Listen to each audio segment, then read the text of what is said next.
હરે કૃષ્ણ. તો સ્વાગત છે બધા ભક્તોનું આજના ભગવદ્ ગીતા સત્સંગ કાર્યક્રમની અંદર. તો આજે આપણે શ્રીમદ ભગવદ્ ગીતા યથારૂપ અધ્યાય ક્રમાંક 3, જેનો શ્લોક ક્રમાંક 37 આપણે જોવાના છીએ. તો હું શ્લોકનું ઉચ્ચારણ કરું છું. કામ એશ ક્રોધ એશ રજો ગુણ સમોદ્ભવ મહાશનો મહાપાપમાં વિદ્યે નમિહ વૈરિણમ. કામ એશ ક્રોધ એશ રજો ગુણ સમોદ્ભવ મહાશનો મહાપાપમાં વિદ્યે નમિહ વૈરિણમ. તો હવે આપણે શબ્દાર્થ જોઈશું. શ્રી ભગવાન ઉવાચ. પૂર્ણ પુરુષોત્તમ પરમેશ્વર બોલ્યા, કામ વિષય વાસના, એશ આ, ક્રોધ ક્રોધ, એશ આ, રજોગુણ રજોગુણથી, સમુદ્ભવ ઉત્પન્ન, મહાઅશનઃ સર્વભક્ષક, મહાપાપમાં મહાપાપી, વિદ્ધિ જાણ, એનમ એને, ઇહ આ ભૌતિક જગતમાં, વૈરિણમ મહાન શત્રુ. તો હવે આપણે અનુવાદ જોઈશું. હિઝ ડિવાઇન ગ્રેસ એસી ભક્તિ વેદાંત સ્વામી શીલ પ્રભુપાદ દ્વારા. શીલ પ્રભુપાદ કી જય. પૂર્ણ પુરુષોત્તમ પરમેશ્વર બોલ્યા, હે અર્જુન, આનું કારણ રજોગુણથી ઉત્પન્ન થયેલ એ કામ જ છે, જે પછી ક્રોધનું રૂપ ધારણ કરે છે અને જે આ જગતનો સર્વભક્ષી મહાપાપી શત્રુ છે. તો જીવાત્મા જ્યારે ભૌતિક જગત સર્જનના સંપર્કમાં આવે છે ત્યારે તેનો સનાતન કૃષ્ણ પ્રેમ રજોગુણના સંગથી કામમાં રૂપાંતર પામે છે. અથવા બીજી રીતે કહીએ તો જેમ દૂધ ખાટી આંબલીના સંસર્ગથી દહીંમાં રૂપાંતરણ પામે છે, તેમ ઈશ્વર પ્રેમનો ભાવ કામ ભાવમાં પરિવર્તિત થઈ જાય છે. વળી જ્યારે કામ અસંતુષ્ટ રહે છે ત્યારે તે ક્રોધમાં પરિણમે છે. ક્રોધ મોહમાં પરિવર્તિત થાય છે અને મોહ ભૌતિક જીવનના ચક્રને કાર્યરત રાખે છે. તેથી કામ જીવાત્માનો સૌથી મોટો શત્રુ છે અને આ કામને લીધે જ વિશુદ્ધ જીવાત્માને આ સંસારમાં લપેટાયેલા રહેવું પડે છે. તો ક્રોધ તમોગુણનું પ્રગટીકરણ છે. પ્રકૃતિના આ ગુણો પોતે જ પોતાને ક્રોધ તથા અન્ય રૂપોમાં પ્રગટ કરે છે. માટે જો રહેણી કહેણીની નિયત પદ્ધતિ દ્વારા રજોગુણનું તમોગુણમાં અધઃપતન ન થવા દેતા તેને સત્વગુણમાં સમુન્નત કરવામાં આવે તો આધ્યાત્મિક આસક્તિ દ્વારા ક્રોધમાં પતિત થવામાંથી મનુષ્યને ઉગારી શકાય છે. પૂર્ણ પુરુષોત્તમ પરમેશ્વરે પોતાના નિત્ય વર્ધમાન ચિન્મય આનંદ માટે પોતાનો અનેક રૂપે વિસ્તાર કર્યો અને જીવાત્માઓ તેમના આ ચિન્મય આનંદના જ અભિન્ન અંશો છે. તેમને પણ આંશિક સ્વતંત્રતા હોય છે, પરંતુ પોતાની સ્વતંત્રતાના દુરુપયોગ દ્વારા જ્યારે સેવા ભાવનું રૂપાંતર વિષયભોગની વૃત્તિની અંદર થાય છે ત્યારે કામના આવેગને વશ થઈ જાય છે. ભગવાને આ ભૌતિક સર્જનની રચના બદ્ધ જીવોને તેમની કામનાઓની પૂર્તિ કરવા સારું સુવિધા આપવા માટે કરી છે અને જીવાત્માઓ જ્યારે લાંબા સમય સુધી કામ પ્રવૃત્તિઓમાં રચાપેચા રહેવાથી પૂરેપૂરા મૂંઝાઈ જાય છે ત્યારે તેઓ પોતાની મૂળ સ્વરૂપાવસ્થા વિશે જિજ્ઞાસા કરવા માંડે છે. આ જિજ્ઞાસા એ વેદાંત સૂત્રોની શરૂઆત છે. જેમાં કહેવાયું છે, અથાતો બ્રહ્મ જિજ્ઞાસા, મનુષ્યે પરમતત્વ વિશે જિજ્ઞાસા કરવી જોઈએ. આ પરમતત્વની વ્યાખ્યા શ્રીમદ ભાગવતમમાં આ પ્રમાણે આપેલી છે. જન્માધ્યસ્ય યતોન્વયાદ ઇતરતશ્ચ, સર્વ વસ્તુઓનું ઉદ્ભવ સ્થાન પરબ્રહ્મ છે. તેથી કામનો ઉદ્ભવ પણ પરબ્રહ્મમાંથી થયેલો છે. માટે જો કામને ભગવત પ્રેમમાં અથવા તો કૃષ્ણ ભાવનામાં પરિવર્તિત કરી દેવામાં આવે અથવા અન્ય શબ્દોમાં કૃષ્ણ પ્રીત્યર્થે જ બધી ઈચ્છાઓ થતી હોય તો કામ તથા ક્રોધ બંને આધ્યાત્મિક થઈ શકે.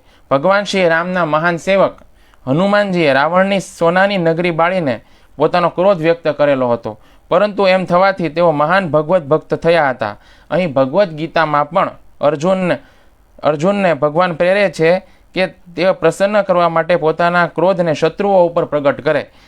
માટે કામ તથા ક્રોધ બંને કૃષ્ણ ભાવનામૃતમાં પરોવી દેવાથી તેઓ આપણા શત્રુ મટીને મિત્ર બની જાય છે. ઓમ અજ્ઞાનતિમિરંધસ્ય જ્ઞાનાંજનશલાકયા ચક્ષુરુન્મિલિतं યેન તસ્मै શ્રીગુરુવે નમઃ. શ્રીચૈતન્યમનોભીષ્ટં સ્થાપિतं યેન ભૂતલે સ્વયં રૂપ કદા મह्यं દદાતિ સ્વપદાન્તિકં. વંદેહં શ્રીગુરો શ્રીયુતપદકમલં શ્રીગુરૂन् વૈષ્ણવાંશ્ચ શ્રીરૂપં સાગ્રજાतं સહગણ રઘુનાથાન્વિतं तं સજીવં સાવદ્વૈतं સાવધૂतं પરિજનસહિतं કૃષ્ણચૈતન્યદેવં શ્રીરાધાકૃષ્ણપાદાન સહગણ લલિતા શ્રીવિશાખાન્વિતાંશ્ચ. હે કૃષ્ણ કરુણા સિંધો દીનબંધો જગતપતે ગોપેશ ગોપિકાકાંત રાધાકાંત નમોસ્તુતે. તપ્ત કાંચન ગૌરાંગી શ્રી રાધે વૃંદાવનેશ્વરી વૃષભાનુસુતે દેવી પ્રણમામિ હરિપ્રિયે. વાંછાકલ્પતરુભ્યશ્ચ કૃપા સિંધુભ્ય એવ ચ પતિતાનાં પાવનેભ્યો વૈષ્ણવેભ્યો નમો નમઃ. જય શ્રી કૃષ્ણ ચૈતન્ય પ્રભુ નિત્યાનંદ શ્રી અદ્વૈત ગદાધર શ્રીવાસાદિ શ્રી ગૌરભક્ત વૃંદ. હરે કૃષ્ણ કૃષ્ણ કૃષ્ણ હરે હરે હરે રામ રામ રામ હરે હરે. નમો વિષ્ણુપાદાય કૃષ્ણપ્રેષ્ઠાય ભૂતલે શ્રીમતે ભક્તિવેદાંત સ્વામિનિતિ નામિને. નમસ્તે સારસ્વત્ય દેવી ગૌરવાણી પ્રચારિણે નિર્વિશેષ શૂન્યવાદી પાશ્ચાત્ય દેશતારિણે. હરે કૃષ્ણ. તો હવે આપણે શ્લોકને સમજીશું. તો આની પાછળના શ્લોકમાં અર્જુને ભગવાનને પ્રશ્ન કરેલો કે ભગવાન એવી તો કઈ વસ્તુ છે કે જે વ્યક્તિ જાણે છે કે મારે પાપ કરવું નથી, તેમ છતાં પણ વ્યક્તિ પાપ કરવા માટે પ્રેરાય છે. તે એવી કઈ વસ્તુ કે વ્યક્તિ છે કે જે વ્યક્તિને પાપ કરવા માટે પ્રેરે છે? તો અર્જુનના પ્રશ્નના ઉત્તરમાં ભગવાન 37 નંબરના શ્લોકમાં કહે છે, કામ એશ ક્રોધ એશ રજોગુણ સમુદ્ભવ. તો ભગવાન જે છે એમ કહે છે કે મનુષ્યના હૃદયની અંદર બેઠેલો કામ નામનો શત્રુ છે, તે મનુષ્યને પાપ કરવા માટે પ્રેરે છે. તો કામ એટલે ફક્ત સેક્સ્યુઅલ ડિઝાયર જ નહીં, બધા જ પ્રકારની ડિઝાયર થાય, બધા જ પ્રકારની ઈચ્છાઓ થાય. તો આપણા આંખ, નાક, કાન, જીભ, આપણી જે કોઈ પણ ઇન્દ્રિયો છે એ બધી ઇન્દ્રિયોની જેટલી પણ ડિઝાયર છે તે બધી જ ડિઝાયર થાય. તો કામ જે છે ને એમાંથી તે ક્રોધ ઉત્પન્ન થાય છે, પછી લોભ ઉત્પન્ન થાય છે. તો કામમાંથી તે કામ, ક્રોધ, લોભ, મદ, મોહ અને મત્સર આ બધું જ ઉત્પન્ન થાય છે. પરંતુ મુખ્ય જે શત્રુ છે તે છે કામ. તો હવે કામનો મતલબ શું થાય? તો કે કામનો મતલબ થાય પ્રતિકૂળ ઈચ્છા. પ્રતિકૂળ ઈચ્છા મતલબ કે ઇન્દ્રિય તૃપ્તિની ઈચ્છા, પોતાના આનંદ માટેની ઈચ્છા, પોતાની ઇન્દ્રિયોને સંતુષ્ટ કરવાની ઈચ્છા. તો આનો મતલબ થાય કામ. તો કામ એટલે પોતાની ઇન્દ્રિય તૃપ્તિ કરવાની ઈચ્છા ઉત્પન્ન થવી. હવે જો એ ઈચ્છા પૂરી ન થાય તો શું ઉત્પન્ન થાય? ક્રોધ ઉત્પન્ન થાય. હવે જો એ ઈચ્છા પૂરી થઈ જાય તો પછી શું ઉત્પન્ન થાય? લોભ ઉત્પન્ન થાય કે આ ઈચ્છા મારી ફરીથી પૂરી થાય. પછી આ ઈચ્છા જો વારંવાર પૂરી થવા માંડે તો શું ઉત્પન્ન થાય? તો અહંકાર ઉત્પન્ન થાય કે ભાઈ મારી આ ઈચ્છા જે છે તે વારંવાર પૂરી થાય. પછી કામ તમારાથી પૂરું ન થાય, આ ઈચ્છા તમારાથી પૂરી ન થાય પણ તમારા બદલે બીજા કોઈ દ્વારા આ ઈચ્છા છે તે પૂરી થઈ જાય તો શું ઉત્પન્ન થાય? તો ઈર્ષ્યા ઉત્પન્ન થાય. અને કામ પૂરું થઈ ગયું પરંતુ તમને એમ થાય કે આ કામ હંમેશા પૂરું થયા કરે તો શું ઉત્પન્ન થાય? મોહ ઉત્પન્ન થાય. તો આવી રીતે જે કામ છે એ મુખ્ય શત્રુ છે, એમાંથી જ તે આ બીજા બધા શત્રુ છે તે જન્મ લે છે. કામમાંથી જ તે ક્રોધ, લોભ, મદ, મોહ અને મત્સર્ય આ બધું ઉત્પન્ન થાય છે. બીજું એક ઉદાહરણ લઈએ કે આપણને ધારો કે એક ફિલ્મ જોવાની ઈચ્છા થઈ કે મારે એક ફિલ્મ જોવી છે. હવે ફિલ્મ જોવાની ઈચ્છા થઈ તો ફિલ્મ જોવાના પૈસા મારી પાસે નથી, તો જીદ કરી કે ભાઈ મારે ફિલ્મ જોવી છે, મારે ફિલ્મ જોવાની ઈચ્છા પૂરી કરવી જ છે. તો એને શું કહેવાય? ફિલ્મ જોવાની જે ઈચ્છા ઉત્પન્ન થઈ એને શું કહેવાય? એને કામ કહેવાય. પછી પિતાજીએ પૈસા આપ્યા, આપણે થિયેટરમાં ગયા અને થિયેટરમાં જઈને ફિલ્મ જોઈ. તો ફિલ્મ જોયા પછી આપણને ફરીથી ફિલ્મ જોવાનો ઈચ્છા થાય, એને શું કહેવાય? લોભ. લોભ ઉત્પન્ન થયો અંદરથી કે મારે આ ફિલ્મ જોઈ, મને બહુ મજા આવી, હવે મારે ફરીથી ફિલ્મ જોઈ છે. તો એને શું કહેવાય? લોભ ઉત્પન્ન થયો કહેવાય. હવે જો આ ફિલ્મ જોવાની ઈચ્છા પૂરી ન થાય, પપ્પા પૈસા ન આપે, તો શું ઉત્પન્ન થાય? તો ક્રોધ ઉત્પન્ન થાય. હવે ફિલ્મ જોવાના વારંવાર પૈસા પપ્પા આપે અને વારંવાર ફિલ્મ જોવાની ઈચ્છા પૂરી થાય તો શું ઉત્પન્ન થાય? તો અહંકાર ઉત્પન્ન થાય. પછી કે ભાઈ અહંકાર એવો ઉત્પન્ન થાય કે ભાઈ હું કેટલો બધો નસીબદાર છું કે બીજા બધાને આટલી બધી વખત જોવાનો ચાન્સ નથી મળતો, મને વારંવાર ફિલ્મ જોવાનો ચાન્સ મળે છે. પછી ફિલ્મ આપણને જોવા ન મળે અને આપણા જગ્યાએ બીજો કોઈ વ્યક્તિ છે તેને ફિલ્મ જોવાનો ચાન્સ મળે તો આપણને એમ થાય કે હું રહી ગયો અને પેલો જોયા હોય, એટલે જે ઉત્પન્ન થાય તેને શું કહેવાય?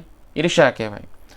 અને આ સમય જિંદગીનો ક્યારેય જાય જ નહીં. હું હંમેશા ફિલ્મ જોવાની ઈચ્છા કરું અને મારી ફિલ્મ જોવાની ઈચ્છા હંમેશા પૂરી થયા જ કરે. આવી જો ઈચ્છા થાય તો એને શું કહેવાય?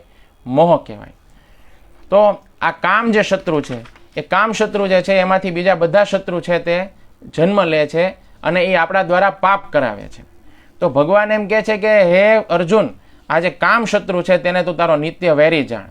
તો તારા હૃદયની અંદર જે કામ ઉત્પન્ન થાય છે એ જ કામ છે તે મનુષ્યને પાપ કરાવે છે અને એને તું મહાન શત્રુ જાણ, એવું અર્જુનને કહે છે. તો જે પુરુરવા રાજા હતા એ પુરુરવા રાજા ઉર્વશીને શોધવા માટે એના મોહમાં આવી ગયા. ઉર્વશીના મોહમાં એને આખી પૃથ્વીનું ચક્કર મારેલું હતું. તો જો આ મોહ જે છે એ પણ શેમાંથી ઉત્પન્ન થાય છે? કામમાંથી જ ઉત્પન્ન થાય છે. તો જે મટીરિયાલિઝમ છે, ભૌતિકતા છે, તેની અંદર આવું થાય છે. પણ સ્પિરિચ્યુઅલિઝમમાં બિલકુલ આનાથી ઉલટું થાય છે. બિલકુલ ઉલટું પરિણામ આવે છે. તેની અંદર જે લોભ છે, ઈર્ષા છે, અહંકાર છે, પછી મોહ છે, આ બધું છે ને ધીમે ધીમે ઘટતું જાય છે આધ્યાત્મિકતાની અંદર.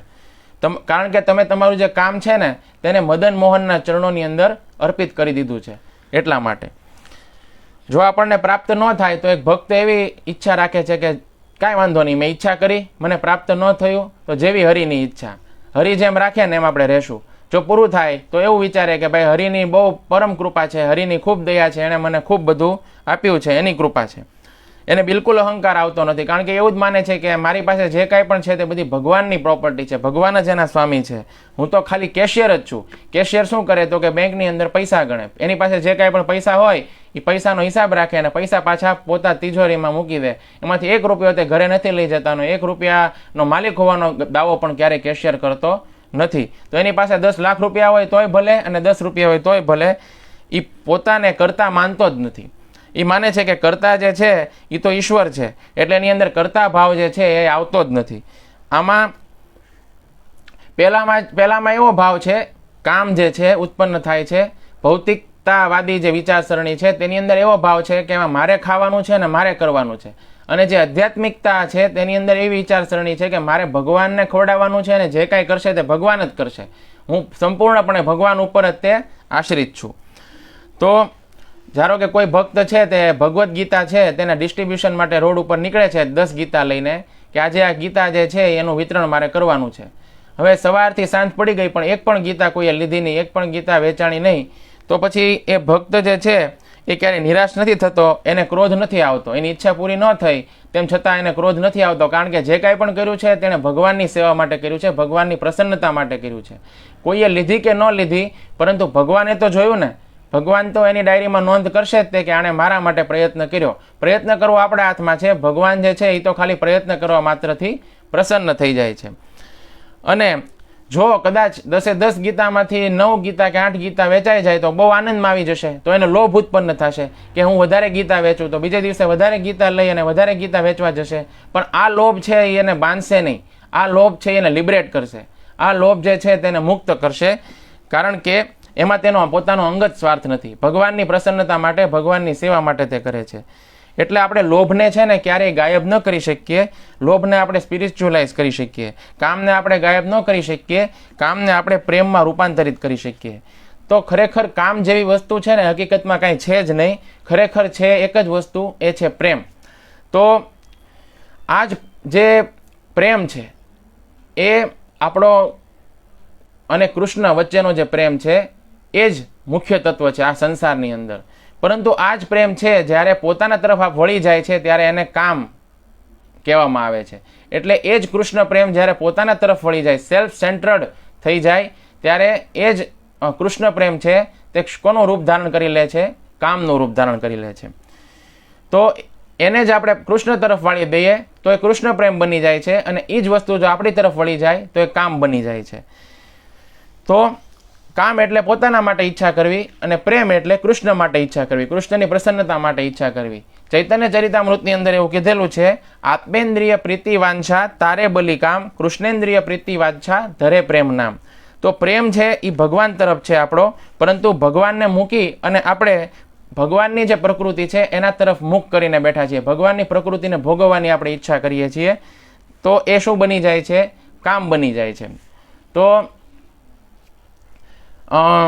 ભગવાન જે છે એ કેવા છે? તો કે 100% છે, અને આપણે 100% છે તેને આપણે પ્રેમ કરવો જોઈએ આદર્શ રીતે, કારણ કે 100% ને પ્રેમ કરવો તે સંપૂર્ણતાને પ્રેમ કરવા બરોબર છે. પરંતુ તમે પ્રેમ 99% ને કરો છો, એટલે કે ભગવાનની જે પ્રકૃતિ છે તેને કરો છો. પ્રકૃતિ છે એ પણ ભગવાનનું જ સર્જન છે, પરંતુ એની અંદર 1% નથી, 99% છે પણ 1% નથી. તો આ જે 99નું આકર્ષણ છે એ ઉતરતું ન કહેવાય, કારણ કે એ પણ ભગવાનની જ શક્તિ છે. પ્રકૃતિ છે એ પણ ભગવાનની જ શક્તિ છે, એટલે એ પણ એની અંદર પણ જબરજસ્ત આકર્ષણ હશે, અને એ તમને આકર્ષશે જ, અને આપણે બધા આકર્ષાઈએ જ છીએ. તો 100માં જે આકર્ષણનો પાવર છે, તો 99માં જે પાવર છે એ ઉતરતો નથી. તો 99 છે એ દુર્ગા છે, અને 100 છે એ કૃષ્ણ છે. તો 99નું જે આકર્ષણ છે એ 100માંથી જેણે લીધેલું છે. તો આપણે જે પ્રેમ કરીએ છીએ, ભગવાનની પ્રકૃતિને પ્રેમ કરીએ છીએ, ભગવાનના સર્જનને પ્રેમ કરીએ છીએ, તો આપણે એક રીતે પાર્શિયલ ટ્રુથ છે તેને પ્રેમ કરીએ છીએ. અધૂરા સત્યને આપણે પ્રેમ કરી અને ભૂર કરી રહ્યા છીએ. એને બદલે એને શું ગણવામાં આવે છે? એને કામ ગણવામાં આવે છે. હવે તમે સર્જનહારને મૂકી અને સર્જનને જો પ્રેમ કરો, તો વાસ્તવમાં સર્જનહારને તમે પ્રેમ જ કરો છો, પરંતુ ઊંધી રીતે. તમે જુઓ, કોઈ સર્જન હોય એને પ્રેમ કરો તો એ સર્જનની અંદર એ સર્જન જેણે કરેલું છે એનો પ્રેમ આવી જ જાય છે, ઓટોમેટિક આવી જાય છે. પરંતુ આ પ્રેમ છે એ ઊંધી રીતે છે. દુર્ગાદેવી એટલે કે માયા શક્તિમાં પણ જબરજસ્ત પોટેન્શિયલ છે આપણને એટ્રેક્ટ કરવાનો, કારણ કે કૃષ્ણની જ શક્તિ છે.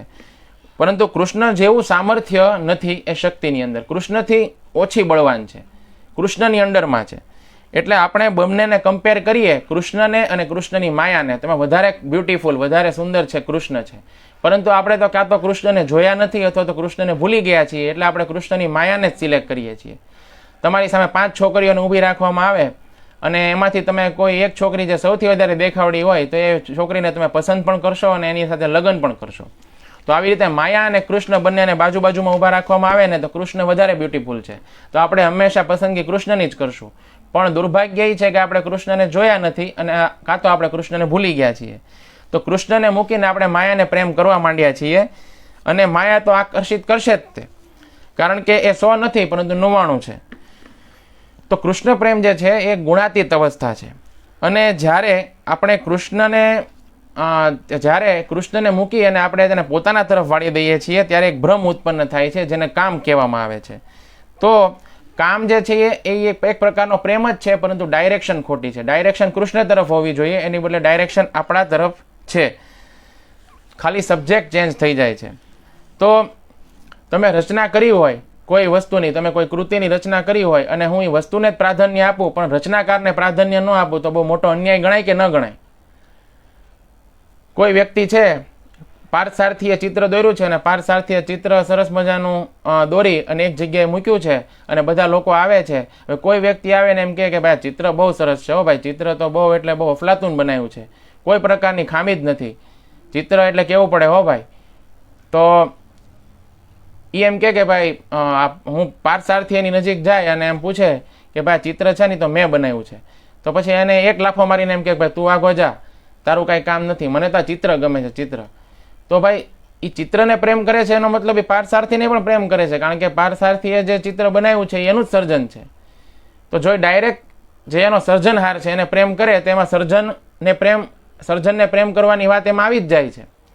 તો આપણે એવું કરીએ છીએ કે જે સર્જન છે એને પ્રેમ કરીએ છીએ અને જે સર્જનહાર છે એને આપણે અવગણીએ છીએ, એને પ્રેમ નથી કરતા.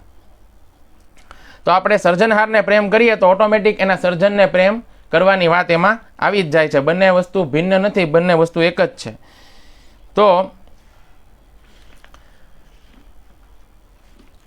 દરેકે દરેક વસ્તુ જે છે એના લાઈફની અંદર શોર્ટકટ નથી હોતા.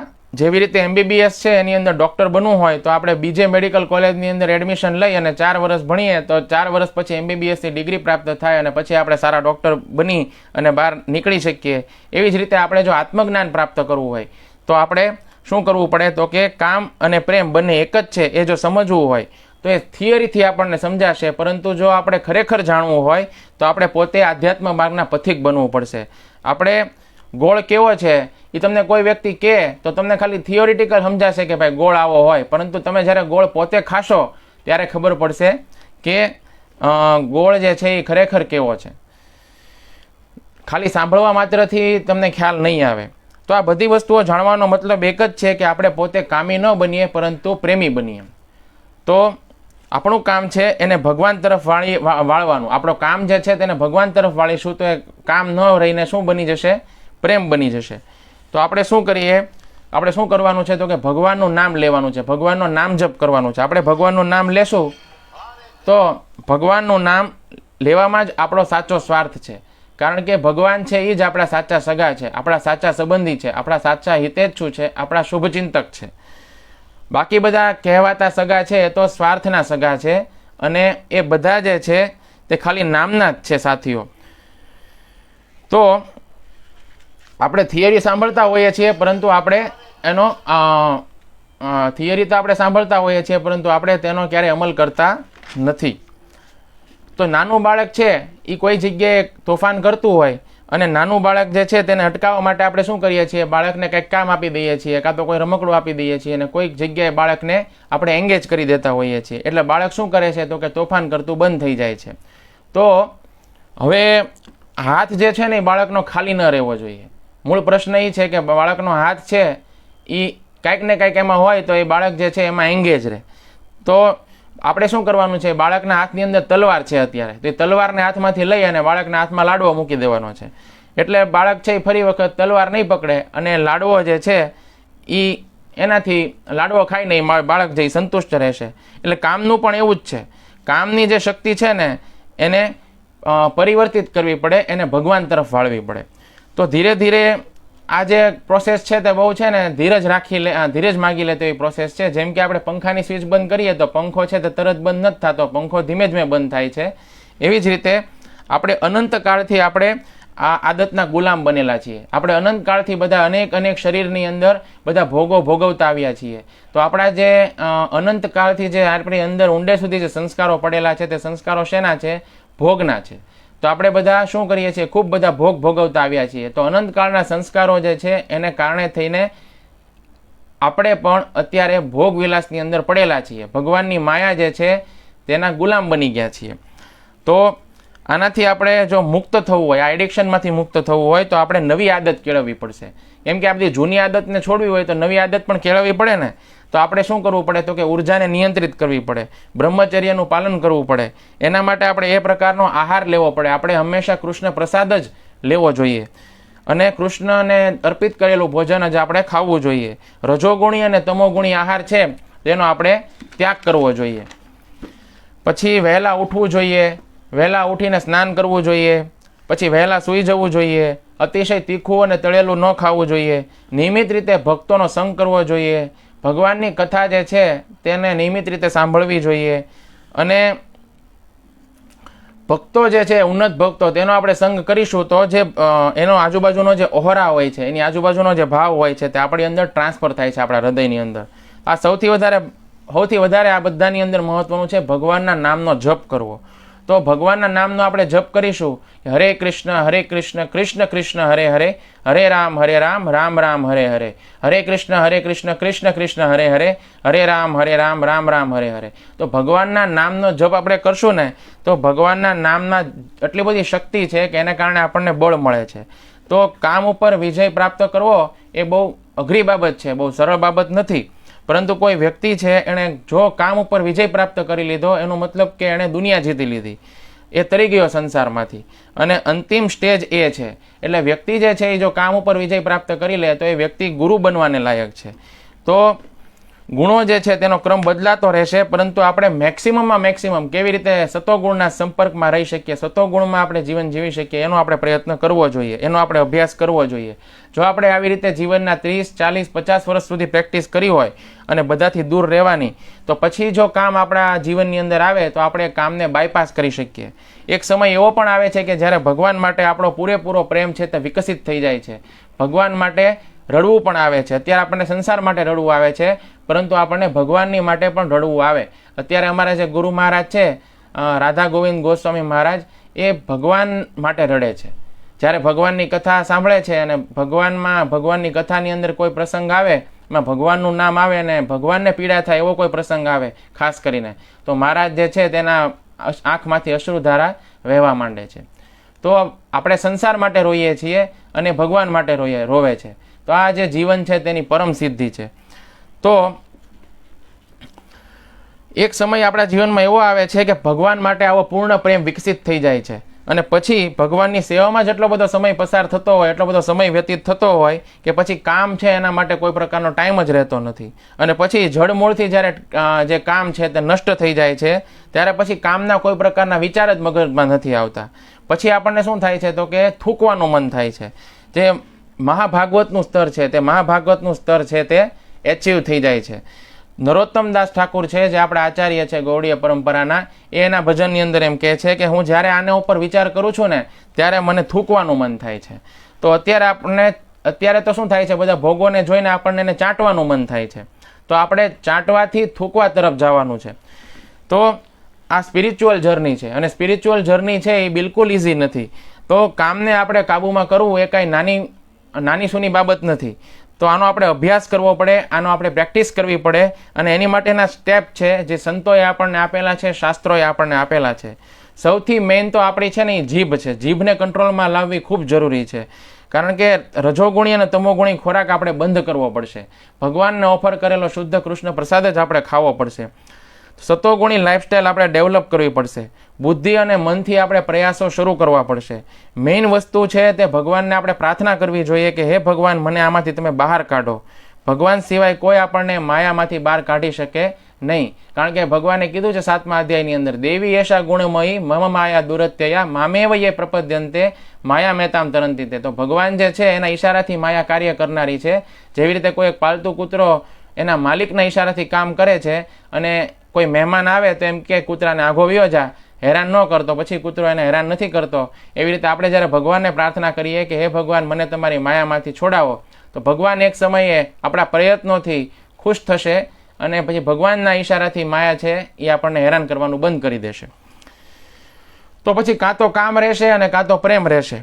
તો જ્યાં સુધી 1% પણ કામ રહેશે ત્યારે 1% કામ પણ આપણા ઉપર હાવી થઈ જશે, અને આપણને આપણી યાત્રા છે તેમાં શત્રુનું કામ કરશે. તો ગુરુના કંટ્રોલની અંદર, શાસ્ત્રોના કંટ્રોલની અંદર જ આપણે રહેવું જોઈએ. થોડા આપણે પરિપક્વ થઈ જઈએ પછી આપોઆપ પોતે જ બધું કંટ્રોલમાં આવી જતું હોય છે. સતોગુણ જે છે તેના સતોગુણ જે છે તેના સંગમાં સતત રહેવા માટે થઈને સાધુ સંગ ખૂબ જરૂરી છે. હવે આપણું હૃદય છે તે 100% અત્યારે કામથી ભરેલું છે. તો આપણે શું કરવું પડે, નીચેનો પાઇપ ખોલી નાખવો પડે, એટલે ધીમે ધીમે જે કામ છે ને નીચેથી વહેવા માંડે, અને ઉપરથી આપણે શું ભરવું પડે, હૃદયની અંદર અમૃત ભરવું પડે. કયું અમૃત? તો કે કૃષ્ણ ભાવનામૃત ભરવું પડે. તો આપણે ઉપરથી કૃષ્ણ ભાવનામૃત ભરીએ અને નીચેથી પાઇપ ખુલ્લો કરી નાખીએ તો ધીમે બધું જ કામ છે તે વહી અને બહાર નીકળી જાય, અને અંદર કૃષ્ણ ભાવનામૃત ભરાઈ જાય. કૃષ્ણ ભાવનામૃત ભરાઈ જાય તો એ કૃષ્ણ ભાવનામૃત તો એટલું સરસ અમૃત છે તે હૃદયને શુદ્ધ કરી નાખે છે. હૃદય જ્યારે 100% શુદ્ધ થાય ત્યારે ભગવાન માટેનો પ્રેમ જાગૃત થઈ જાય છે. તો તમે જોયું હશે કે જેમ આપણે ઝાડ છે એને આપણે પૂરેપૂરું કાપી નાખીએ તોય તે વરસાદ આવે એટલે ઝાડ છે તે ફરીથી ઉગી નીકળે છે. તો જ્યાં સુધી એની અંદરથી રસ ખતમ નથી થતો ત્યાં સુધી એ ઝાડ છે તે ફરીથી ઉગી નીકળવાનું છે. જ્યાં સુધી બીજ નષ્ટ નથી થતું ત્યાં સુધી એ ઝાડ એમને એમ રહેવાનું છે. બધું જ નકામું છે. તો જો કામનું જે બીજ છે, જે આપણા હૃદયની અંદર પડેલું છે, એને હરિનામ જ તે નષ્ટ કરી શકે છે. તો જે દિવસથી આપણે ભગવાનનું નામ છે તે પોકારીએ છીએ અને ભગવાનનું નામ જપ કરીએ છીએ, એ દિવસે કામનું બીજ છે તેને બાળી નાખશે. હવે કોઈ બીજ છે તેને બાળી નાખવામાં આવે અને પછી એ બીજને વાવવામાં આવે તો પછી ગમે તેટલો વરસાદ પડે, ગમે તેટલું પાણી પાવામાં આવે, એમાંથી કોઈ દિવસ વૃક્ષ ઉગતું જ નથી. એવી રીતે હરિનામ છે, ભગવાનનું નામ છે, તે એટલું પવિત્ર છે કે કામને બાળી નાખે છે, કામના બીજને, અને પછી તે કામ ફરીથી ઉત્પન્ન થતું નથી. તો આપણે ઘણી વખત છે ને કામનો વેગ આવતો હોય છે, તો આ કામના વેગને પણ આપણે સહન કરવાનો હોય છે. તો આ ફેસ છે તે 24 કલાક નથી રહેતો, અમુક કલાક માટે રહે છે. તો આ કામના વેગને સહન કરવા માટે પણ ખૂબ આંતરિક બળ જોવે. તો જે હરિનામથી આવે છે, સાધુ સંઘથી આવે છે, કીર્તન કરવાથી આવે છે, ખરાબ ટેવોથી દૂર રહેવાથી આવે છે, અને સતત કોઈને કોઈ આધ્યાત્મિક પ્રવૃત્તિ સાથે, આધ્યાત્મિક વાંચન સાથે કે ભગવાનની હરિકથા સાથે કનેક્ટ રહેવાથી આવે છે. તો આ એક પ્રકારની સાયન્ટિફિક પદ્ધતિ છે. આપણો મેઇન પ્રયાસ કૃષ્ણની ભક્તિ કરવી તે હોવો જોઈએ, કૃષ્ણને પ્રસન્ન કરવા તે હોવો જોઈએ.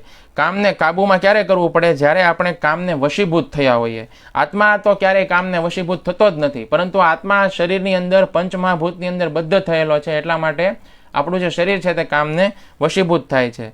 તો 84 લાખ યોનિની અંદર બધી જ યોનિઓની અંદર કામ છે, અને બધી જ યોનિઓમાં આપણને કામ આસાનીપૂર્વક પ્રાપ્ત થાય છે.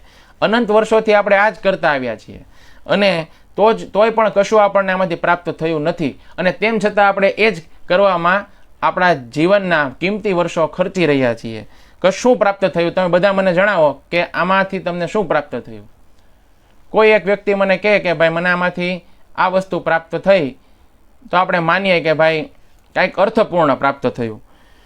તો આ તો ભભૂકતી આગ જેવું છે, એને ગમે તેટલું તેની અંદર ઘી નાખો અને તેલ નાખો તો એ ફરીથી ભભૂકતું જ રહે છે. તો આપણી અંદર એવી વિવેક બુદ્ધિ આવે, એવી સેન્સ આવે કે ભાઈ મારી સાથે તો આ છલાવો થઈ રહ્યો છે, મારા જીવનના કિંમતી વર્ષો આમાં કેટલા બધા મેં વિતાવી દીધા, અને જ્યારે પણ હું આ કરું છું ત્યારે થોડા સમય માટે મને મજા આવે છે, પછી બાકીનો સમય તો ખાલી જિંદગી હોય તેવું લાગે છે, અને આ કર્યા પછી પણ તૃપ્ત થઈ જાય એવું બનતું નથી. માણસ જે છે તે ક્યારેય તૃપ્ત થતો નથી.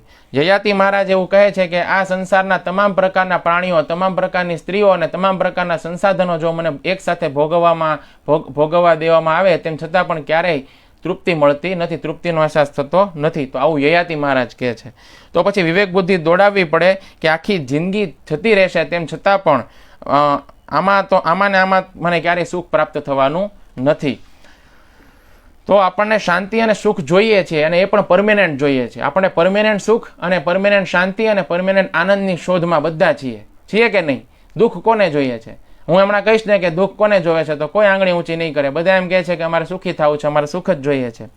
તો એવી વસ્તુ જે છે એ તમને પ્રાપ્ત થઈ જાય કે જે વસ્તુ પ્રાપ્ત થયા પછી તમારે બીજી કોઈ વસ્તુની ઝંખના ન રહે. તમને એમ થાય કે ભાઈ બસ જે કાંઈ હતું એ બધું મારી પાસે આવી ગયું, અને હવે મારે કોઈ વસ્તુની અપેક્ષા નથી, કોઈ વસ્તુ મારે માંગવી નથી, મારી પાસે બધી જ વસ્તુ આવી ગઈ, હવે હું પૂરેપૂરો સંતુષ્ટ છું. આવી કોઈ વસ્તુ તમને પ્રાપ્ત થઈ છે? વિચારો. નથી થઈ. આવા વાક્ય મેં તો કોઈના મોઢામાંથી નથી સાંભળ્યા.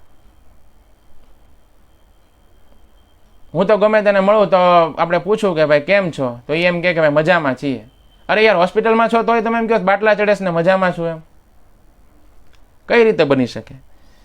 તો આવી વ્યવસ્થા તો ભાઈ ભગવાનના પ્રેમ સિવાય ક્યારે મળતી નથી. અને આવા સ્ટેટમેન્ટ છે ને ભગવાનના ભક્તોના મુખેથી મેં સાંભળેલા છે. ભક્તો દ્વારા આવા સ્ટેટમેન્ટ એસ્ટાબ્લિશ થયા છે. પ્રહલાદ મહારાજ એવું કહે છે કે મારે હવે કશું જોઈતું નથી. ભીષ્મ પિતામહ એવું કહે છે કે ભાઈ મારે કશું જોતું નથી. નરસિંહ મહેતા કહે છે કે મારે કશું જોતું નથી. બરાબર. પછી ગોરા કુંભાર કહે છે કે મારે કશું જોતું નથી. તો જે ભગવાનના ભક્તો છે એના મુખેથી આવા સ્ટેટમેન્ટ સાંભળવા મળ્યા છે કે હે ભગવાન, હવે તો તમે મળી ગયા, મારે કશું જોઈતું નથી. ધ્રુવ મહારાજ એવું કહે છે કે હે પ્રભુ, હું તો કાચના ટુકડા શોધવા માટે નીકળ્યો હતો, અને પ્રભુ મને તો તમે મળી ગયા, હવે મારે કશું જોતું નથી. ખરેખર તો એના પિતા કરતાં પણ ઊંચું પદ મેળવવા માટે ગયા હતા, પરંતુ જ્યારે ભગવાન મળ્યા ત્યારે કીધું હે ભગવાન, મારે કશું જોઈતું નથી. તો આ બધા વાક્યો છે તે ભગવાન બોલેલા છે, જેમને ભગવાનના દર્શન થઈ ગયા અને ભગવાન મળી ગયા તો એમને કશું જોઈતું નથી. બીજા કોઈના મુખેથી મેં તો આવું સાંભળ્યું નથી. ઇનફેક્ટ એવું સાંભળેલું છે કે ભાઈ મારે વધારે આ જોઈએ છે, મારે વધારે આ જોઈએ છે. ગમે એટલું વ્યક્તિને મળી ગયું હોય ને તોય મેં કોઈ સંતુષ્ટ માણસને નથી જોયો. ઉલટાની ઈચ્છા વધતી જાય કે મારે આ જોઈએ છે, મારે આ જોઈએ છે. અરે યાર, હંમેશા કંઈક ને કંઈક જોઈએ છે. આનો તો યાર અંત જ નથી આવતો.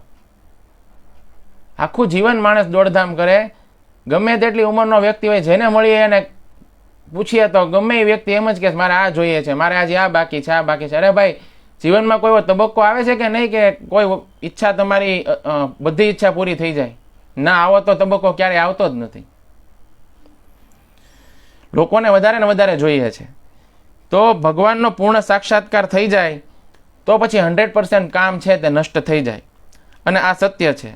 તો નામ આપણે બધા અત્યારે લઈ રહ્યા છીએ, ભગવાનનું નામ ચાલુ છે, પરંતુ આપણને નામનો અધૂરો સાક્ષાત્કાર છે. જ્યારે આપણને નામનો પૂર્ણ સાક્ષાત્કાર થઈ જાય ત્યારે 1 સેકન્ડ પણ નહીં થાય અને કામ નષ્ટ થઈ જશે. 1 સેકન્ડ પણ નહીં થાય. અને કામ જ્યારે પૂરેપૂરું નષ્ટ થઈ જશે ત્યારે ભગવાનના પણ દર્શન થઈ જશે. તો અધૂરા સાક્ષાત્કારને પૂર્ણ કરવા માટેની જ આ બધી પ્રક્રિયા છે. આ બધી સાધના, આ બધી માથાકૂટ મેં જે કીધી ને એ બધી એના માટે જ છે. તો ભગવાન જે છે એ આ શ્લોકની અંદર જે સમજાવી રહ્યા છે કે કામ યેશ ક્રોધ યેશ રજોગુણ સમુદ્ભવ મહાશનો મહાપાપમાં વિદ્યયે નિહ વૈરીણો. તો રજોગુણથી ઉત્પન્ન થયેલું જે આ કામ છે અને ક્રોધ છે, તો જ્યારે કૃષ્ણ પ્રેમ છે એ તો શાશ્વત છે. કૃષ્ણ પ્રેમ જે છે એ જ્યારે આ ભૌતિક જગતની અંદર, ભૌતિક સંસર્ગની અંદર આવે છે, ત્રણેય ગુણોના સંપર્કમાં આવે છે, ત્યારે એ જ કૃષ્ણ પ્રેમ જે છે તે રજોગુણના સંપર્કમાં આવવાને કારણે શેમાં પરિવર્તિત થઈ જાય છે? કામમાં પરિવર્તિત થઈ જાય છે. જેવી રીતે દૂધ હોય, એ દૂધ છે ને કોઈ ખટાશના સંપર્કમાં આવે કે આંબલીના સંપર્કમાં આવે ને દહીં થઈ જાય. તો એવી જ રીતે જે શાશ્વત કૃષ્ણ પ્રેમ છે તે રજોગુણના સંપર્કમાં આવે છે અને રજોગુણના સંપર્કમાં આવવાને કારણે તે કામમાં પરિવર્તિત થઈ જાય છે. હવે એવું શક્ય છે કે આ જે કામ છે તેને ફરીથી કૃષ્ણ પ્રેમમાં કન્વર્ટ કરી શકાય? તો હા, એ શક્ય છે. કૃષ્ણ ભાવના મૃતની પ્રક્રિયા કરવાથી આ શક્ય છે. રજોગુણ જે છે એમાંથી ધીમે ધીમે આપણે ઉપર ઉઠીને સતોગુણમાં જઈએ તો સતોગુણના અભ્યાસ કરવાથી ધીમે ધીમે આપણે ફરીથી કૃષ્ણ પ્રેમમાં એને કન્વર્ટ કરી શકીએ છીએ. તો જે કામ શત્રુ છે તે અલગ અલગ રૂપમાં પ્રગટ થાય છે. આપણે જોયું, કામ જે છે એમાંથી તે ક્રોધ ઉત્પન્ન થાય છે. કામ, ક્રોધ, લોભ, મદ, મોહ, મત્સર, આ બધા કામના જ અલગ અલગ પ્રકારના સ્વરૂપો છે. તો આપણે એને 1-2 ઉદાહરણ જોઈએ કે એક ધની વ્યક્તિના મનની અંદર કામ શત્રુ છે તે લોભના રૂપમાં પ્રગટ થયો. કેવી રીતે? તો કે સંત રવિદાસ હતા, એના સંબંધની અંદર એક પ્રસિદ્ધ ઘટના છે કે સંત રવિદાસ છે એક ધની વ્યક્તિના ઘરે, સંત રવિદાસના ઘરે એક ધની વ્યક્તિ આવ્યા અને એમણે 1 પૈસાનો સિક્કો ગંગાજીને અર્પિત કરવા માટે રવિદાસજીએ શેઠને આપ્યો. તો એ ધની વ્યક્તિએ જ્યારે એ પૈસો ગંગાજીની અંદર વહાવી દીધો તો સાક્ષાત ગંગાજી પ્રગટ થયા અને સાક્ષાત ગંગાજીએ પ્રગટ થઈ અને રવિદાસને દેવા માટે એક સોનાની બંગડી કોને આપી? શેઠને આપી. તો એ શેઠની અંદર એક અંતર્દ્વંદ્વ ઉત્પન્ન થયો. એમને વિચાર આવ્યો કે આ જો બંગડી છે એ રવિદાસજીને ફરી પાછી હું આપી દઈશ તો રવિદાસજી પાસેથી મને કાંઈ નહીં મળે, પણ જો આ બંગડી છે તે જો રાજાને આપી દઈશ તો રાજા છે એના પાસેથી મને અપાર સંપત્તિ પ્રાપ્ત થશે. તો જો એક પ્રકારનો લોભ ઉત્પન્ન થયો કે આ બંગડી છે ને દેવી જોઈએ ને તો એ ભાઈ રાજાને જ દેવી જોઈએ, પાછા રવિદાસજીને દઈશ તો મને કાંઈ મળવાનું નથી. એટલે એની અંદર જબરજસ્ત લોભ ઉત્પન્ન થયો અને એને કારણે મનની અંદર વિચાર છે તે આવ્યો કે આ કંગન છે એને તો મારે રાજાને જ દેવું જોઈએ. તો આવી રીતે એણે આ જે કંગન છે તે સંત રવિદાસને ન દઈને રાજાને આપ્યો અને પછી તે વૈષ્ણવ અપરાધનો શિકાર બન્યો. ધૃતરાષ્ટ્રના મનની અંદર પણ કામ શત્રુ છે તે મોહના રૂપની અંદર પ્રગટ થયો. તો ધૃતરાષ્ટ્ર વિદુર અને ભીષ્મદેવ જેવા સંતો દ્વારા સદા જ્ઞાન પ્રાપ્ત કરતો હતો, પરંતુ પોતાના પુત્ર દુર્યોધન છે તેના મોહની અંદર ફસાઈને પાંડવો જેવા મહાન ભક્તો ઉપર ઘોર અત્યાચાર એણે કર્યો. અને ધૃતરાષ્ટ્રના મનની અંદર એક વિચાર એવો આવ્યો કે પાંડવ છે તે અત્યંત વિનીત અને સદાચારી છે. આ ઉપરાંત મહારાજ પાંડુના પુત્ર છે અને પોતાના વ્યવહાર દ્વારા સદા મને સંતુષ્ટ કરે છે. તો હવે મારું કર્તવ્ય છે કે આ પાંડવોને હું મોટા કરું અને જ્યારે યોગ્ય થઈ જાય ત્યારે ધર્મ અનુસાર મહારાજ પાંડુનું રાજ્ય આ પાંડવોને સોંપી દઉં.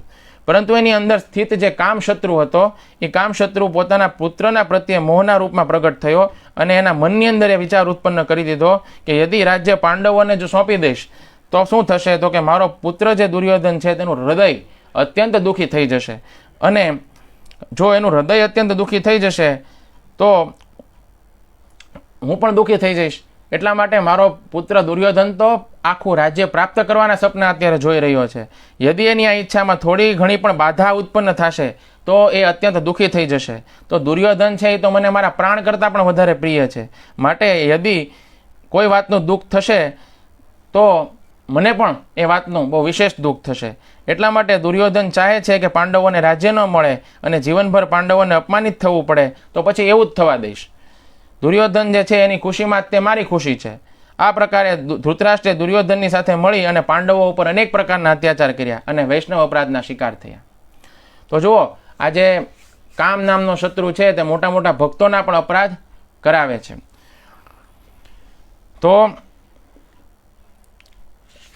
આપણે કામ ઉપર ઘણી બધી વાત કરી.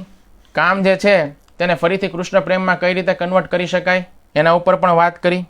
હવે ભગવાન આ કામ શત્રુની માટે મહાશન શબ્દનો પ્રયોગ કરે છે. તો મહાશન જે શબ્દ જે છે એનો મતલબ થાય છે અત્યાધિક ખાવાવાળો. તો અહીં ભગવાન કહે છે કે આ કામ શત્રુ છે ને એ વધારે ને વધારે ખાવાવાળો છે. તો આનો પ્રશ્ન એ થાય છે કે યદિ કામ શત્રુ ખૂબ વધારે ખાય છે તો પછી એનું કંઈક ભોજન શું છે? એમ કહે છે કે ભાઈ ભોજન તો બહુ છે, એનું ખાય છે બહુ, પણ શું ખાય છે? કંઈક તો ભોજન હશે ને. તો આપણે સમજવું જોઈએ કે કામ શત્રુનું ભોજન છે વિષય ભોગ. વિષય ભોગ છે તો એને બહુ ખાવા માટે જોઈએ છે. જે પ્રમાણે કોઈ ભૂખ્યો વ્યક્તિ ભોજન ખાતા ખાતા તૃપ્ત થઈ જાય પછી એમ કહે છે કે હવે મારે ખાવું નથી, હવે મારી થાળીમાં લાવતા નહીં. એવી જ રીતે આપણે ચાહશું કે કામ શત્રુ પણ વિષયોને ભોગવતા ભોગવતા તૃપ્ત થઈ જશે અને પછી વિષયોને ભોગવવાની ના પાડી દેશે. તો ભગવાન કહે છે ના ના, આવું નથી. કામ શત્રુ છે એ તો અત્યાધિક ખાવાવાળો છે, ખૂબ વધારે ને વધારે ખાવાવાળો છે, એટલા માટે એ ક્યારેય તૃપ્ત થશે નહીં. એની ખોરાક એટલી બધી વધારે છે કે વૃદ્ધાવસ્થા પણ આવી જાય અને ઇન્દ્રિયો પણ ક્ષીણ થઈ જાય, તેમ છતાં કામ શત્રુ છે તે અતૃપ્ત જ રહે છે, એ તૃપ્ત થતો જ નથી. અર્થાત વૃદ્ધાવસ્થાની અંદર પણ વિષય ભોગોની લાલસા મટતી નથી. તો મહારાજ હયાતિ વિશે આપણે હમણાં વાત કરી હતી. તો મહારાજ હયાતિનું ઉદાહરણ છે આમાં. શ્રીમદ ભાગવતના 9મા સ્કંધની અંદર અધ્યાય સંખ્યા 18 તથા 19ની અંદર મહારાજ હયાતિની કથા આવે છે, જેમણે એક પ્રયોગ કર્યો કે કામ શત્રુનું ભોજન ક્યાં સુધી છે. એમણે વિચાર કર્યો કે ભાઈ હું ટ્રાય કરું, એક પ્રયોગ કરું. આપણે વૈજ્ઞાનિક પ્રયોગશાળાની અંદર પ્રયોગ કરે એની જેમ હયાતિ મહારાજે પ્રયોગ કર્યો કે આ કામ શત્રુ છે તેનું ભોજન કેવું છે અને એનું ભોજન ક્યાં સુધીનું છે. તો મહારાજ હયાતિનો વિવાહ થયો હતો શુક્રાચાર્યની પુત્રી દેવયાનીની સાથે, અને આ વિવાહની અંદર શરત એવી હતી કે અસુરોના રાજા હતા વૃષપર્વા, એની પુત્રી શર્મિષ્ઠા એની દાસી બની હતી. તો આ દાસીના રૂપમાં એ રહેશે અને હયાતિ ક્યારેય એને હાથ પણ નહીં લગાવે. પરંતુ આગળ ચાલીને શર્મિષ્ઠા દ્વારા પણ પુત્ર પ્રાપ્ત થયા, પુત્ર ઉત્પન્ન થયા, જેને કારણે દેવયાની છે તેણે એના પોતાના પિતા શુક્રાચાર્ય પાસે જઈને ફરિયાદ કરી કે હયાતિ મહારાજે તો જે શર્મિષ્ઠા છે તેની સાથે પણ સંબંધ બનાવ્યો અને પુત્ર ઉત્પન્ન કર્યા. તો શુક્રાચાર્યએ હયાતિને વૃદ્ધ થવાનો શ્રાપ આપી દીધો. પરંતુ પછી એને એમ થયું કે આ તો મેં મારા જમાઈને જ તે શ્રાપ આપી દીધો અને મેં મારી પુત્રી સાથે અન્યાય કર્યો. એટલે પાછળથી એમણે એમ પણ વરદાન આપ્યું કે યદિ કોઈ વ્યક્તિ સ્વેચ્છાપૂર્વક પોતાની જવાની દાનમાં આપી દે તો ફરી પાછા તમે યુવાન પણ થઈ જશો. તો હવે હયાતિ મહારાજના ઘણા બધા પુત્ર હતા. એમાંથી પુરુ નામના પુત્રએ પોતાની યુવાની દેવાની મરજી બતાવી. તો પછી એના પોતાના જે યુવાન પુત્ર છે પુરુ, એની પોતાની યુવાની છીનવી લીધી અને પુરુ વૃદ્ધ થઈ ગયા અને હયાતિ મહારાજ ફરી પાછા યુવાન થઈ ગયા. તો હવે એમણે ખૂબ ભોગોને ભોગવ્યા અને પછી એને થયું કે ભાઈ હું આ ભોગો જે છે એના ચક્કરમાંથી બહાર નીકળી જઈશ ને આમાંથી છુટકારો પ્રાપ્ત કરી લઈશ. પરંતુ આવું બન્યું નહીં અને એણે પોતાના પુત્રની જુવાની પાછી આપી દીધી અને વનમાં જઈને તપસ્યા કરીશ. આ બધા વિચારો એમણે પહેલાં કર્યા કે હું આવું કરીશ એમ. તો આવી રીતે એમણે યુવાની પોતાના પુત્ર પાસેથી લઈ લીધી અને યુવાની લીધા પછી તેમણે 1000 વર્ષો સુધી પોતાના મન અને 5 ઇન્દ્રિયોને ભોગની અંદર લગાડ્યા. પરંતુ તેમ છતાં પણ કામશત્રુ છે તે તૃપ્ત ન થયો. અંતમાં એમણે નિષ્કર્ષ એવો કાઢ્યો કે સંપૂર્ણ પૃથ્વીની અંદર જેટલું પણ અન્ન છે, જેટલું પણ સોનું છે, જેટલા પણ પશુ છે અને જેટલી પણ સ્ત્રીઓ છે, આ બધાને જો પ્રાપ્ત કરી લઉં તેમ છતાં પણ આ કામશત્રુ છે તે ક્યારેય તૃપ્ત થવાનો નથી. તો જે પ્રમાણે અગ્નિની અંદર ઘી નાખવાથી અગ્નિ જે છે તે શાંત થવાના સ્થાનને વધારે ને વધારે અગ્નિ છે તે બળતી જાય છે, એવી જ રીતે ભોગોને ભોગવવાને બદલે કામ અગ્નિ શાંત ન થઈને વધારે ને વધારે ભભૂકી ઉઠે છે. તો વૃદ્ધાવસ્થાને કારણે આ શરીર પણ ક્ષીણ થઈ જાય છે, પરંતુ ક્યારેય કામશત્રુ ક્ષીણ થતો નથી. માટે જે વ્યક્તિ ખરેખર સુખી થવા ઈચ્છે છે એ અતૃપ્ત અવસ્થાની અંદર જ તે કામશત્રુ છે તેનો ત્યાગ કરી દે. બુદ્ધિશાળી વ્યક્તિ છે તે અતૃપ્ત છે તેમ છતાં કામશત્રુને છોડી દે, એનો ત્યાગ કરી દે, કારણ કે આ બધા જ પ્રકારના કષ્ટોની જડ તો આ કામશત્રુ છે. તો મેં ભોગોને ભોગવવામાં 1000 વર્ષો વિતાવી દીધા, પરંતુ તેમ છતાં કામશત્રુ વધારે ને વધારે પ્રબળ થતો ગયો. અંતમાં જ્યારે આ કામશત્રુ જે છે એનો ત્યાગ કરી અને હવે અમે નિશ્ચય કર્યો છે કે હું ભગવાનનું ધ્યાન ધરીશ. પછી ભગવાન આ કામશત્રુની માટે બીજા શબ્દનો પ્રયોગ કરે છે, મહાપાપમાં. તો મહાપાપમાં જે છે એટલે શું? તો કે અત્યાધિક પાપ કરવા વાળો. તો આનો મતલબ થાય છે કે કામશત્રુ ક્યારેક ક્રોધના રૂપમાં, ક્યારેક લોભના રૂપમાં, તો ક્યારેક મોહના રૂપમાં, ક્યારેક મદના રૂપમાં, તો ક્યારેક મત્સરીના રૂપમાં એટલે કે ઈર્ષાના રૂપમાં પ્રગટ થાય છે અને અનેક પ્રકારના પાપની અંદર વ્યક્તિને લગાડી દે છે. તો આ કામશત્રુ વ્યક્તિને બ્રાહ્મણોની નિંદા, ગુરુનો દ્રોહ, પરાઈ સ્ત્રીઓની અંદર આસક્તિ, અન્ય પ્રાણીઓની હત્યા, કઠોર વચનો દ્વારા બીજાનું અપમાન અને અનેક પ્રકારના મોટા મોટા પાપની અંદર લગાડી દે છે. અતઃ વ્યક્તિએ શું કરવું જોઈએ? તો કે આ કામ રૂપી શત્રુ જે છે તેનું દમન કરવું જોઈએ. તો ભગવાન અંતિમ શબ્દોની અંદર કહે છે, વિદ્ધિ એન ઇહ વૈરિણમ. તો અર્થાત તું આ કામને પોતાનો શત્રુ જાણ. તો પોતાનો શત્રુ એટલે કે પોતાનો દુશ્મન જાણ. તો અર્જુનનો પ્રશ્ન હતો કે હે કૃષ્ણ, કોના દ્વારા પ્રયુક્ત થઈને મનુષ્ય ન ચાહે છે તેમ છતાં પણ પાપ કરે છે? તો ભગવાન કહે છે કે પાપને જ તું શત્રુ જાણ, કારણ કે કામ જ ન ચાહતા વ્યક્તિને પણ પાપ કરાવી બેસે છે. તો પદ્મ પુરાણની અંદર ઉત્તરખંડમાં એક કથા આવે છે કે રાજા કુકર્દમ છે એની વાત આવે છે. રાજા કુકર્દમને રાજ્ય અને ભોગોની પ્રાપ્તિ થઈ. તો અધિક ભોગો ભોગવવાને કારણે કામશત્રુ એટલો બધો પ્રબળ થઈ ગયો કે રાજા અનેક પ્રકારના પાપ કર્મોની અંદર લાગી ગયો. એ રાજા બ્રાહ્મણોની હિંસા કરવા લાગ્યો, સદા અસત્ય ભાષણ કરવા લાગ્યો, પ્રજાને ઉત્પીડન કરવા લાગ્યો, જીવોની હિંસા અને ગાયોને દુઃખ દેવા માંડ્યો, વગર સ્નાન કરે જ રહેવા માંડ્યો, સજ્જન પુરુષોને કલંકિત કરવા માંડ્યો અને ભગવાન વિષ્ણુ અને વૈષ્ણવોની નિંદા કરવા માંડ્યો. તો આ બધા પાપ કર્મોને કારણે મૃત્યુ થયું. પછી પ્રેત યોનિની અંદર ગયો, પ્રેત બની ગયો અને એને હવા પીવા પણ નહોતી મળતી અને અનેક પ્રેતોની સાથે કરુણ સ્પરની અંદર રોતા રોતા, હાહાકાર મચાવતા આજુબાજુ બધે ભટકતો રહેતો હતો. તો જો ભક્તો કેવી દુર્ગતિ થઈ કામશત્રુને કારણે. પદ્મપુરાણની અંદર ઉત્તરખંડમાં એક અન્ય કથા પણ આવે છે, જેમાં કલહા નામની એક સ્ત્રી છે એનું પણ વર્ણન આવે છે. એ કલહા નામની સ્ત્રી છે, એની વિશે વાત કરીએ તો એણે પણ ભોગોનો અધિક ભોગ કરીને કામશત્રુને બહુ પ્રબળ બનાવી દીધો હતો. આ કામશત્રુએ અનેક પ્રકારના પાપ કર્મોની અંદર કલહાને લગાડી દીધી. તો એનો સ્વભાવ અત્યંત ભયંકર થઈ ગયો. મૃત્યુ પછી યમદૂત આવ્યા. શું થયું? યમદૂત આવ્યા અને પછી એને બાંધીને મારતા યમલોક લઈ ગયા. યમરાજે જ્યારે પૂછ્યું તો ચિત્રગુપ્તે કીધું, ધર્મરાજ, આને તો કોઈ પણ શુભ કર્મ એના જીવનમાં કર્યું જ નથી. શું કીધું? આણે તો કોઈ પણ શુભ કર્મ એના જીવનમાં નથી કર્યું. આ સ્વયં મીઠાઈઓ ખાતી હતી અને પોતાના પતિને કાંઈ દેતી નહોતી. મીઠાઈ એકલી એકલી ખાઈ જાય છે અને પતિને કાંઈ આપ્યું નહીં. તો એને ચામાચીડિયાની યોનિની અંદર જન્મ લઈને પોતાનો જ મળ ખાતા જીવન ધારણ કરે. મીઠાઈ એકલી એકલી ખાય અને પતિને કાંઈ ન આપે તો શું થાય? તો કે ચામાચીડિયાની યોનિની અંદર જન્મ પ્રાપ્ત થાય, પોતાનું જ મળ ખાતા જીવન વ્યાપન કરે. પછી ચિત્રગુપ્ત આગળ બોલ્યા કે સદા પોતાના પતિ સાથે દ્વેષ કર્યો છે અને કલહ દ્વારા એની પતિને હેરાન કર્યો છે. માટે એને શુક્રીની યોનિમાં જન્મ લઈ અને મળનું ભોજન કરતા સમય વ્યતીત કરે. આગળ બોલે છે કે જે વાસણની અંદર ભોજન બનાવવામાં આવે છે એ જ વાસણની અંદર હંમેશા ખાધા કરતી હતી. આના દોષના પ્રભાવથી એ પોતાની જ સંતાનને પોતાના મુખની અંદર રાખવાવાળી બિલ્લી બની જાય અને પોતાના પતિને નિમિત્ત બનાવીને એણે આત્મઘાત કરેલો છે. એટલા માટે ચિરકાળ સુધી મરુ પ્રદેશની અંદર પ્રેતનું શરીર ધારણ કરશે. જો આ બધા જે એણે અલગ અલગ પ્રકારના પાપ કર્યા, ભક્તો જુઓ એને કારણેથી એને કેટલા બધા શરીર ધારણ કરવા પડશે, અને આ બધા શરીર જે છે તેની અંદર એની કેટલી બધી દુર્ગતિ થશે. આ તો આપણે વિચારીને જ આપણને ભયાનક લાગે છે. તો આ પ્રમાણે જે ખરેખર શત્રુ જ કહી શકાય, જે કામ જે છે એને શત્રુ જ કહી શકાય આપણો.